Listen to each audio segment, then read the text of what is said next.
If you feel free to go ahead and turn to Luke chapter 6. You've got a teaching guide. You know we're going to be moving from verses 12 to 16 today. There are moments in time in which are critical. They're forks in the road, they say. In this passage, we've arrived at that point. The content of what we'll consider today actually not only shapes the intent of understanding the purpose of Christ coming to the earth, it actually shapes our very existence as a church, your life as an individual. It has historic consequence. It must have been like that on June 5th, a Monday night in England. I've been listening to a podcast, fascinating, on D-Day. There were 9 individuals who were high up in military ranks from various countries there. And they're waiting on an individual by the name of Captain Stagg to arrive. He was the meteorologist who would tell them whether or not Operation Overlord or D-Day could commence. It was a moment in time all of the individuals in the room understood. This is a time of success or failure, win or lose. The entire geography of the earth as it relates to political power and rulers could change depending on the outcome of Captain Stagg and the decision that would be made to proceed. And I don't know if you realize it, but that was a momentous time. Temperature was high in the room and they'd put off some landings previously. Captain Stagg was poring over meteorological reports. Now, it's not like today. We didn't have Doppler radar back then. 2 primary things that they used to draw weather forecasts. They would look at historically, what was it like on this date 10 years ago? And you would say, as I did when I first heard that, that's crazy talk. Times change. Then they would look at higher low pressure systems that had happened previously. Days before in the West. And they'd say on the basis of that, yes or no. It was a critical moment. Now, it wasn't like just the moment was going to be void of any kind of thought or preparation. The reason why this is a big deal is if they move and the weather closes in, that's it. Hitler's going to know what's up. Mussolini's going to know what's up. The jig's going to be up. And they're never going to be able to take and land on the beaches of Normandy. Some of the things that were involved, there were over 156,000 troops. It's a big decision. There are 24,000 paratroopers that were going to go in the night before the landing would happen. So they're going to go in later this evening. There was over 4 million mines set by the Germans that they had to deal with. Bombing, over 13,000 bombs, naval bombardment, over 1,500 ships. You're starting to get the feeling of this, the mass of this. Landing crafts, over 4,000, 5,000 ships involved, aircraft, over 11,000, tanks, armored vehicles, 2,500. I didn't realize this, but they'd actually created a pipeline that went from England to France that was going to transport gas by a tube, a pipe. It's called Pluto. Do you know that at its peak, it could carry 1 million gallons of gas a day? That's amazing. All of this was in preparation. What will Eisenhower do? By the time we arrived at June 11th, 54,000 vehicles would be in France, and by the time they get to June 30th, 148,000. Everything was riding on this. They're sitting in the room. Captain Stagg comes in, and he says, I think the weather's going to break. I would say go. And that's exactly what Ike said. General Eisenhower said, okay, let's go. A lot of pressure. Incredible amount. We live in that time where we can relatively easily look back and see how the map was drawn, how things changed, how rulers were deposed, and how, frankly, righteousness ruled. That was a moment in time, and there's vast amounts of history that run down to a moment in time. The passage that you have before you is like a moment like that. But let me tell you something. This isn't just a moment in which we're going to rewrite landmass as far as who controls what. We're not talking about merely people living or dying on earth. What Jesus Christ does in this passage today will reshape the understanding of how God raises up leaders, reminiscent of what he's done in the past. And it actually should give you tremendous confidence. Because the people that Jesus chooses to be his 12 are incredibly like you. Incredibly. They're ordinary people. People that are just going about their business, but they've been changed by an extraordinary encounter. They're ordinary men made for an extraordinary mission. So this passage today is not merely a passage that we would just read and kind of shuffle through. This changes our understanding of how God sees people, uses people. It sets the pace for making disciples from this moment on. It sets the pace for reaching the nations. This passage is big. It's a moment in time that shapes our understanding of who God is and how he calls people and how he enables people. People like you. You're going to leave this place this morning, I hope, incredibly encouraged. Because while you are front and center to the downfalls of the moments in your life, you're wondering why you can't be stronger, why you can't be more committed, why you can't be more loyal, why can't you live up to the ideals of Christ? We all feel that. But at the end of our time, you're going to say, I'm thankful, Lord, that you're faithful, that you're kind and gracious to a person like me who has all of these issues, and you've provided a way forward.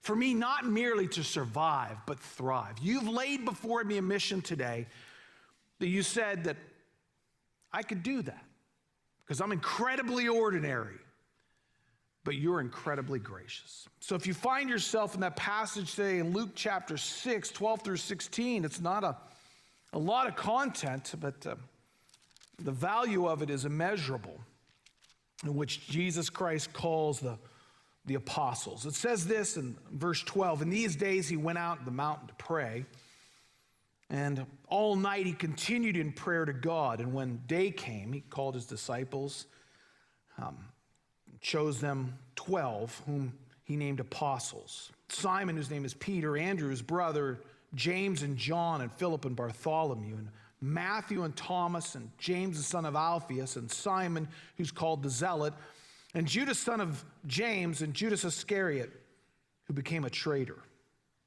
Now, to set up this passage, I'd like you to consider what I would call a tall decision. A tall decision, because it has the idea of, is that choosing leaders for a world-changing mission is a big deal. It's a tall decision needs to be made. It's history shaping. It's never going to be recovered from this choice. And we live today in the shape of this. And I think that there are 6 particular things that stand as a bit of a shadow casted backwards from this passage that I think you need to know. And I think we need to consider. Jesus isn't just randomly picking people. There are no straws involved. There's no die cast. It's the idea that Jesus is standing in the shadow of how God the Father chose people in the Old Testament. And I think you're going to see that.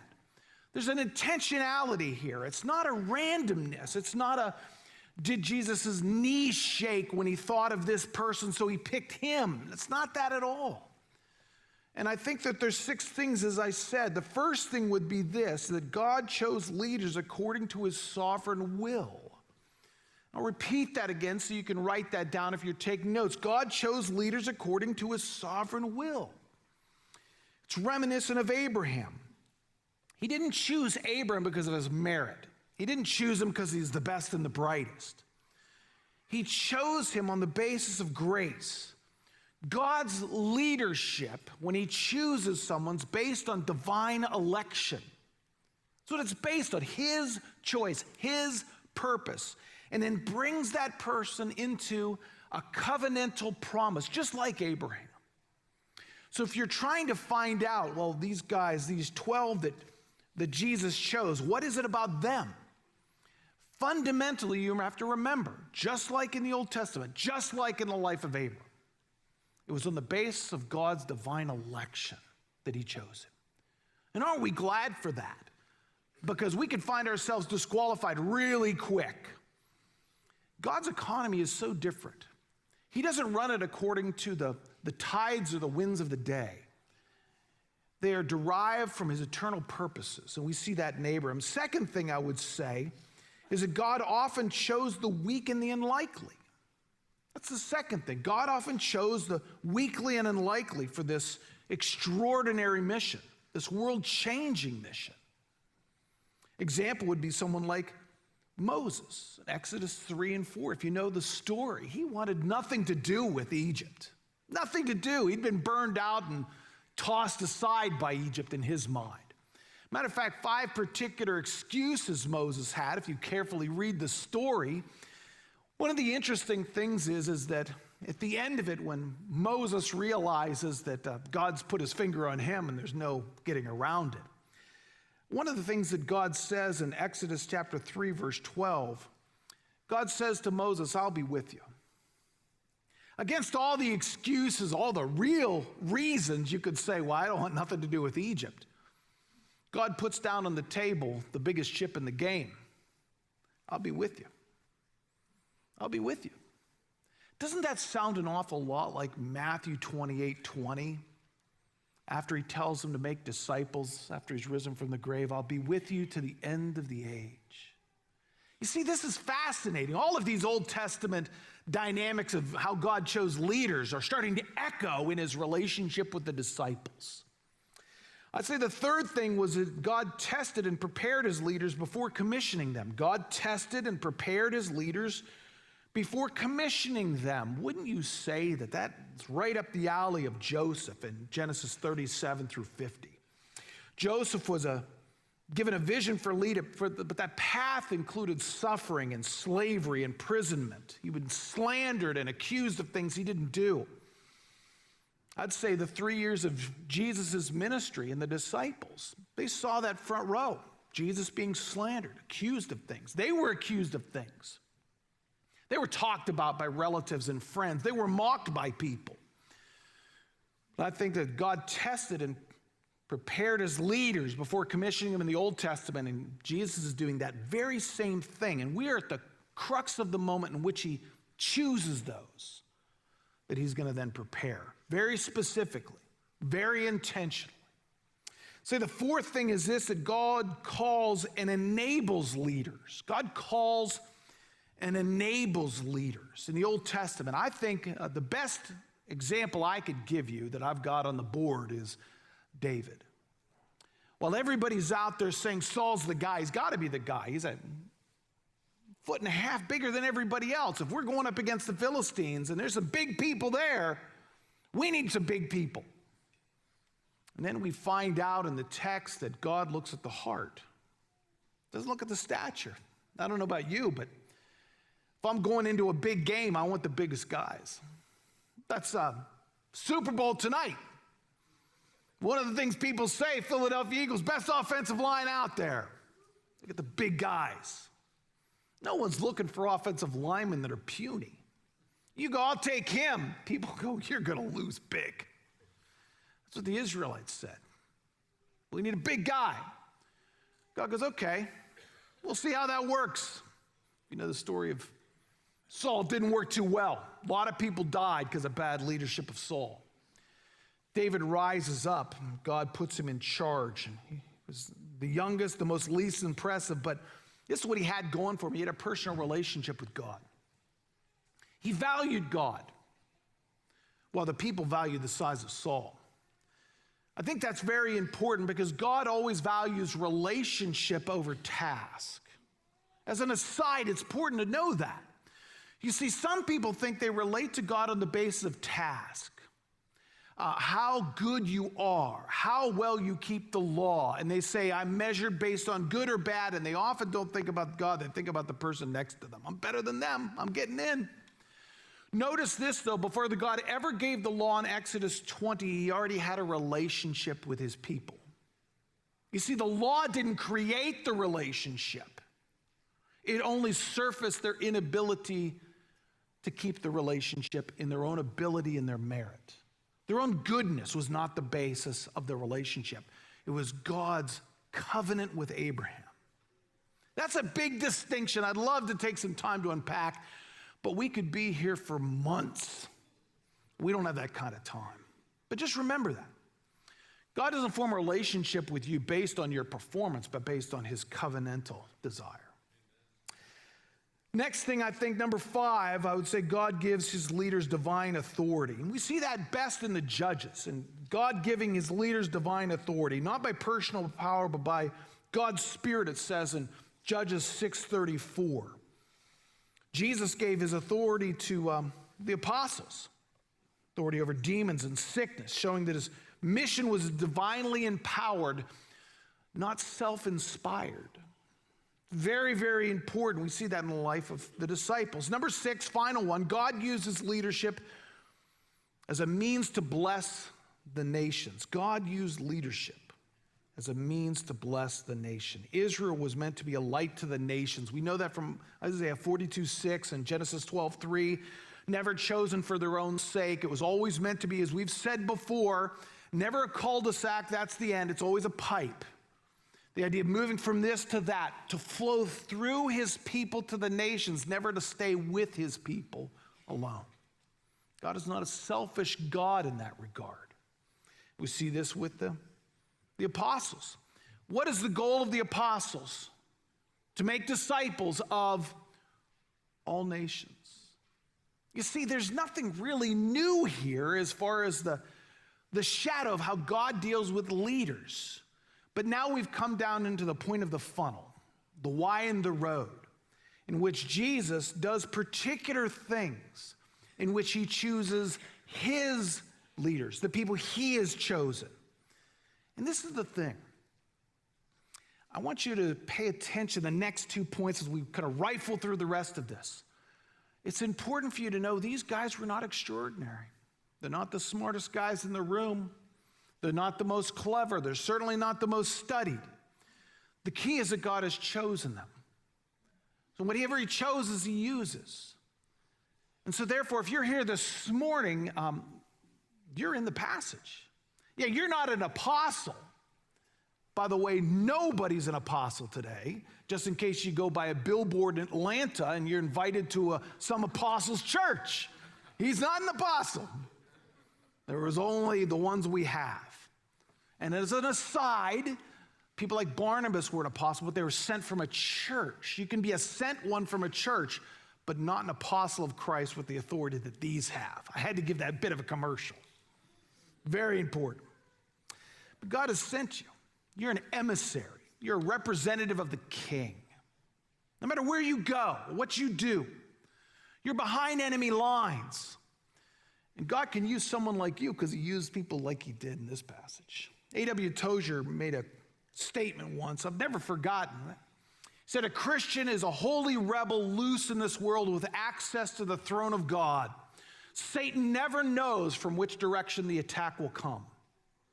Isn't that good? Christian is a holy rebel, loose in this world with access to the throne of God. Satan never knows from which direction the attack will come. I'll tell you something. The attack came as we start verse 12.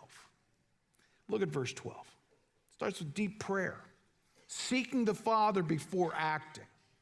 Seeking the Father before acting. It says this in verse 12. In these days he went out to the mountain to pray, and all night he continued in prayer to God. Now don't hurry past this verse. If you study the life of Christ, you'll find that Jesus has these deep times of prayer and seeking the Father before acting in every pivotal moment of his ministry. Whether it's before the Galilean ministry, whether it's before the baptism time, you'll see it before the choosing of the apostles, you see it before the time of crucifixion. You see Jesus in deep prayer. Matter of fact, you remember in Mark where he's doing this tremendous ministry and healing everybody and casting out demons. You'd think that's the apex of ministry. Spends time in prayer, and then he comes back and the disciples say, hey, we're ready for day 2. This thing's going well. And he says, oh, I was sent to the lost sheep of the house of Israel. We got to get out of here. I've got to be about visiting some 240 villages and towns around Galilee.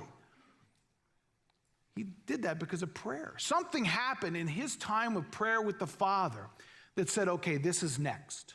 This is next. This is next. Let me ask you, as I ask myself, do you pray like that? I'll be honest. I've not spent nights praying. As I read this passage, it is tremendously convicting. And boy, I'll tell you, I can get the out and say, well, I'm not Christ. Be careful there. Be careful. It's not about performance, it's about intimacy. I find myself reading a passage like this and say, yeah, I'll stop and pray about a buying of a car or maybe a role to play or maybe to care for somebody. But do I agonize? Do I linger? Here's the thing. If Jesus took all night in prayer as an emphasis of his intimacy, and he was much more intimate with God than you and I are, don't you think we should be praying? I think so. I think in these days, where it says the idea of in this time or the fullness of time, I think in these days has the idea of precision. So this deep prayer, seeking the Father before acting in verse 12, it comes at the exact moment in time. If we track this out, this is some 11 months before the cross, maybe 9, but for sure right in that framework. And Jesus is spending time because he wants to know, where are we at in the mission? He's going to the cross, but he's relying on the Father for the marching orders. He's not just not downloading it. He's waiting for the marching orders. He gets those things through prayer. You see, in the Bible, you don't have to pray about, should I love somebody? That's clear, right? Love your neighbor as yourself. You get that. No need to pray over that. If any time you hear somebody in our church praying, God, should I or should I not love that person? You have my permission to stop the prayer meeting and go, we've just run into something we don't need to pray about. Stop praying. You're called to love. So that's clear. But Jesus, like you and I, there's many things that the Bible doesn't tell us to do that we need his guidance. And in prayer, you can find that. And then in prayer, you can check that. You can challenge that. If somebody said, well, God told me to pray about it, and he said, give all my money to that person. Now I have no money for my bills, but I'm living as a spiritual person. You could say, no, you're not. You've got responsibilities. And help them understand. Don't use God as an alibi, but there's certainly things that you need to pray about that you're not sure about and you need his leading. That's what Jesus is doing. He goes to this mountain to pray. And it's not that it's a mountain we can identify. We have no idea what mountain it is, but it has this picture of aloneness, away from distraction. It's an amazing thing that Jesus needed to get alone to hear clearly. I think that's incredibly instructive for us. And he takes this all night in prayer. I'm so glad that my weakness, not an excuse, my weakness in praying an all-night prayer is combated with his fullness in which he didn't. Not an excuse, it's an understanding. I want to pursue that intimacy in prayer. I'll be honest, I don't. If you're honest, I bet you'd say you don't either.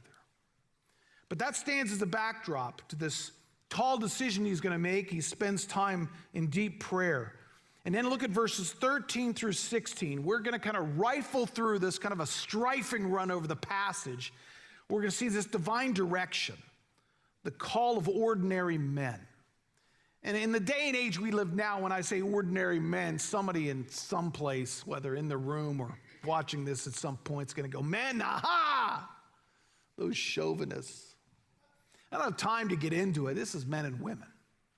But there's a unique call when it comes to men. God uses people in their roles, just like I'll never be able to have a baby, despite what anybody says. We all have roles to play. The Father, the Son, the Holy Spirit had roles. Didn't indicate one is better than the other, but did indicate they had a swim lane, and they're supposed to stay in the swim lane. So when he calls these ordinary men, I think it spills over to everyone today. He calls them to be apostles. I'll never be an apostle, but he calls us to be emissaries. So I want you to see it in that light, but we've got to go through this first thing. So let's now look down through this, and he starts listing off these different men in this passage. And what I'd like to do is give you an overview of what this would look like. You can read a fantastic book on your own that much of this information that I have has come from. It's called 12 Ordinary Men by John MacArthur. Originally in the 80s, I remember hearing it when I was first a believer. It was called The Master's Men. I still have the cassettes, I think, someplace. I have nothing to play them on, but still have them. Out of these lists of the disciples, if we take a step back, there are 4 lists in the New Testament as it relates to the apostles. You'll find the first list in Matthew chapter 10, 2 through 4. The second list in Mark 3, 16 through 19. The third is in this passage, and the next is in the book of Acts in chapter 1, verse 13. Some of the interesting things about these lists are that the structure of the list, they're divided into 3 groups of 4. And what you'll find is if you look at each of these lists, these 3 groups of 4, the first person's name in each of the groups is always mentioned first. But the names under that person change. So you get the first, and the next group first, the third group first, and then names of them change. Peter is always mentioned first, although he's not the first one chosen. Judas is always mentioned last, and that's only because he was a traitor. We know more about Peter than we know about any of the other disciples. He's the only person to rebuke Christ. He's the only one to be rebuked so much by Christ. The only reason we know Judas is because of his betrayal. Other than that, we wouldn't know about him at all because of his roles played. The first group we know a lot about, Peter, Andrew, James, and John. They're regularly talked about. They do different things. They're the ones that are spending time with Christ the most, and we're often hearing them the most. In each of these groups, there's unique structures, and out of this 3 groups of 4, it seems like there's a hierarchy, that Jesus and the apostles write this to show there's a distinction in relationship.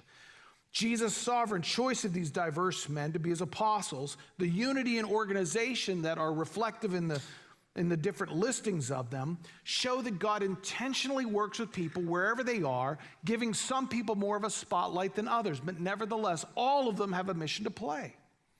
I think that's really important, and that's really instructive to us. Even in the structure, you might not be a person that stands on a stage explaining the truths of God's word, but you might be that person who prays with somebody in their house or their apartment, and that person goes on to have great influence. You see, sometimes we get allured by the fact that I'm not that kind of person, and so we think we can check out of the game altogether. That's simply not true, and you see that in the life of the apostles. Let's start off thinking about these, and as we go through them, we're going to highlight on the screen so you'll be able to see as we walk through their different names. The first is Simon Peter, which I find really interesting in this passage that we see Simon Peter, because one of the things we'll know about him, particularly in the Gospel of John, is when Simon is mentioned, and it says he's named Peter, Simon means shifting, and Peter means rock or stone. Notice how even in his listing of this, he was known to be shifting, but Jesus renames him because he's going to be a rock. Right there, you see this identity changing because of the call of Christ. Matter of fact, if you go through the book of John, you can actually see his spiritual temperature at any one moment based on what John calls him. By the time we get to the end of the book of the Gospel of John, Simon, do you love me? Simon, do you love me? Simon, do you love me? Why? Because he's shifting. It's interesting is that in Luke 22, 31 through 32, Jesus said, Simon, Simon, behold, Satan demanded to have you, that he might sift you like wheat. That's an imagery of just putting something through your fingers, just manipulating. But I have prayed for you that your faith may not fail. Now watch the next thing. This is fascinating. And when you have turned again, strengthen your brothers. Wow. Satan's desired you. There's some cosmic negotiation going on. I've prayed for you. In other words, I won the negotiation. And when you turn back, doesn't mean he's not going to go through the time in which his faith is tested, but it does mean his faith is divinely inspired. So when you turn back, Jesus has prayed for you. Wow, is that encouraging or what? Even the strongest of us, the people that are called to stand strong can be weak, but ultimately we could say that Jesus has their back in this situation. Aren't you glad that he did? Matter of fact, from church history, you know that he was faithful to the end, crucified upside down in Rome. That's Simon Peter, the leader. Although not picked first, he was simply profound in his leadership, but always supported by Christ. The next would be Andrew. And if we're going to call him anything, we would call him this idea of a humble evangelist. He was the original disciple of John the Baptist. He brought Peter to Christ. We know that from John chapter 1, 40 and 41. It seems like he was a quiet, behind-the-scenes kind of guy, but always bringing people to Christ. Matter of fact, he's the one who brought the boy with the 5 loaves and 2 fishes to Christ when he's going to feed the 5,000. So the idea of I desire to give these people food. So Andrew naturally thinks, okay, let's find somebody with food. And he's quiet. He's about getting things done. He's about serving. He's about backstage opportunities. He ministered in Greece and Asia Minor. It says that he was crucified on an X-shaped cross. He was faithful to the end. He was just somebody who was never on the stage, but always just bringing people. James, the son of Zebedee, is the first martyr that we have. And that would be indicative because he's also one of the sons of thunder. This is the brother of John the apostle. First martyr, most likely because he's the loudest. Sometimes we think Peter was the loudest. Peter gets a lot of press, but I'm putting my money on James. When they're going to kill one of the apostles to shut down the ministry, I don't think they go after the guy who's not the loudest. He was a fisherman, zealous, passionate, part of Jesus' inner circle, that first group. He witnessed the transformation before he was beheaded by Herod Agrippa, Acts chapter 12:2. You might be that kind of person. Bold, outspoken, maybe not the leader, but you're the guy in the crowd who raises his voice and causes a ruckus. I'm glad for people like that. I've got friends like people like that. And they're very valuable for the push and the pull of advancing the mission of Christ. Just in here we have Andrew and we have James. Now we have John, the apostle of love, who's so called. But when you look at this idea that the disciple who Jesus loved, it's not because he's saying because he loved me, I was the better one. It's not like he's throwing a spotlight on himself. I think he says that because he's amazed that Jesus loved him. That's what I think. I think he's absolutely blown away that Jesus could love someone like him. He was a firebrand, one of the sons of thunder. If you read 1 John, 2 John, 3 John, you'll get that. This guy is on all cylinders. He leaned on Jesus at the Last Supper. He wrote 5 books of the New Testament. He was exiled at Patmos. He wrote Revelation, and he died of an old age. Philip was the pragmatic process guy. His name means lover of horses. That's really interesting. It's a Greek name, but we know he's Jewish, but it's a Greek name. And that makes sense that the Greeks saw Philip as the person to go through when they wanted to approach Christ. You remember at the time, one of the festivals, the Greeks came and they talked to Philip, and Philip brought them to Christ. You see these connections here. Jesus, how he's calling different types of people. Personally called by Jesus in chapter 1 of John 43 and 44. He's analytical, asks many questions. Matter of fact, during the feeding of the 5,000, when it was asked, feed the people, it seems like Philip, and we know this from John 6, 5, and 7, that I looked around and started counting, and we can't do it. And he says, even with this amount of wages, we can't do it. It's kind of a bit of a bean counter, connected. The end of his life, he evangelized in Asia Minor, and he was martyred in Turkey, modern-day Turkey. Bartholomew, also known as Nathaniel, he's an interesting chap. He's a bigot, prejudiced. He's the guy who talked about, can anything good come out of Nazareth? When he's told in John 1, 48 through 50, Nathaniel is told that Jesus is Christ, the Messiah has come, and he's thinking no prophet comes out of Galilee. We know that from John 7:52. And then Jesus calls him by name, and then he says, how do you know me? And Jesus answered, before Philip called you, you were under the fig tree, I saw you. Well, that's interesting, because right after that, he says, Nathanael answered, Rabbi, you are the Son of God. You are the King of Israel. Wow. He just tells him, I saw you under the fig tree, and all of a sudden he's willing to settle down his bigotedness, his prejudice, that nothing good can come out of Nazareth. What's going on here? Well, it was a custom of the day for people to study under fig trees, under trees. And they'd be reading. I have a sneaky feeling that Nathanael came across the passage of the coming Messiah. I think he was blown away. And I think as he read that, he longed for the day for that to come. And when Jesus said that, I saw you under the fig tree, I think he said, there's no way anybody saw me. You've got to be, you're the one I was just reading about. And it broke his bigotry. It broke his prejudice. Eventually, Bartholomew went on to India and Armenia. It says he was skinned alive and beheaded. Ordinary men dying extraordinary deaths. Why? Because they're on an extraordinary mission, and this world didn't want anything to do with it. That's why. As I mentioned these guys and the death they died, it should come up in your mind. I'm not going to be accepted. You know, I mean, the disciples encountered difficulty. You're going to encounter difficulty. But this is the thing.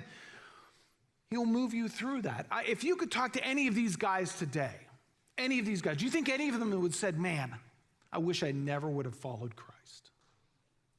None of them. None of them. Don't measure your life based on the pain you incur, based on your allegiance. Base it on the allegiance that you have to the mission that's before you, that you've been given, if you're a follower of Christ. Well, we've got 5 more people to go through, and we've run out of time for this morning.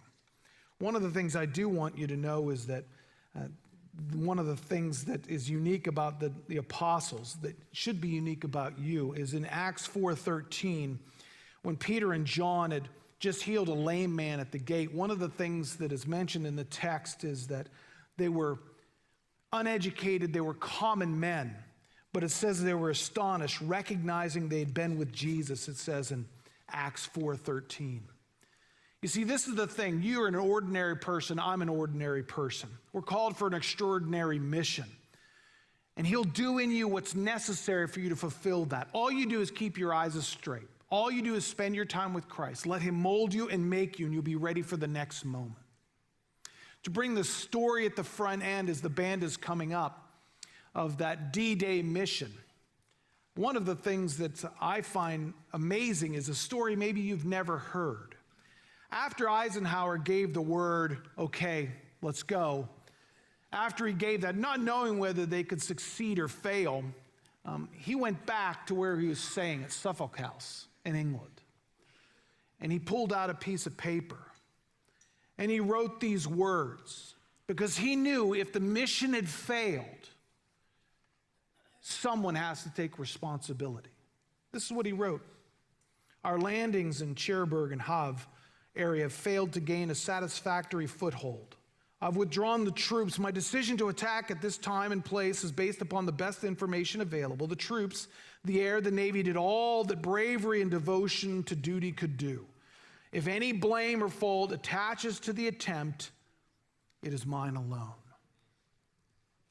He never issued that letter because they succeeded.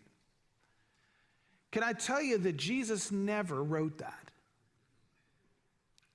They would succeed, not on the basis of personal might or ingenuity or creativity or brute force, but on the basis that Jesus Christ is the Lord of the universe. His mission will succeed. It is succeeding. Look, you're here. Now the question is, are you actively engaged like you should be? Because listen, he's the winner as it relates to the global mission to spread his fame. Let's be a part of that. Let's be on that. Don't let the world allure you. Don't let the voices in the back of your head say, I can't do it. I can't share the gospel. I can't do that. I don't know the word well enough. Don't buy in. Just like the apostles, the way God developed leaders in the Old Testament, the way the types of people he called in the New, he'll use you. The biggest thing you have to do is just pay attention and follow him. That's it. Would you pray with me? Lord, we're thankful, we're encouraged that you didn't pick presidents, CEOs, heads of industry. You didn't go to Jerusalem and mine the theological minds that could put together and figure out the mysteries of the universe, because they couldn't. Thank you, you chose everyday, ordinary people to do an extraordinary mission. And so you've done that with us. Help us to not be overwhelmed by our inadequacies, but help us to be enthralled, focused on your perfection, your goodness, your grace, your mercy, your kindness.